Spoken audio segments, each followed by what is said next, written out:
સમજૂતી પહેલી પંક્તિ.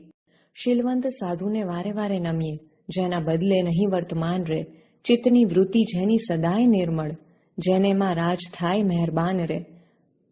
આ પંક્તિમાં ગંગાસતી કહે છે કે સાધુને વારંવાર નમન કરવાનું કહે છે, કે જેના વર્તનમાં કોઈ પ્રકારનું પરિવર્તન જોવા ન મળે, જેના ચિત્તની વૃત્તિ કાયમ નિર્મળ હોય, જેના પર પરમાત્માની કૃપા હર હંમેશ રહે છે. બીજી પંક્તિ. જેને શત્રુને મિત્ર એકે નહીં ઉર્મા, જેને પરમાર્થમાં પ્રીત રે, મન વચનને વાણીમાં ચાલે ને રૂઢી પાડે એવી રીત રે. અહીં કહેવામાં આવે છે કે જેના હૃદયમાં શત્રુ કે મિત્ર એવો કોઈ ભેદ ન હોય, જેને પરમાર્થમાં જ પ્રીતિ હોય, જેના મન વચન અને વાણીને એકરૂપતા હોય અને જે સારી રીતે નિયમોનું પાલન કરતો હોય છે. ત્રીજી પંક્તિ.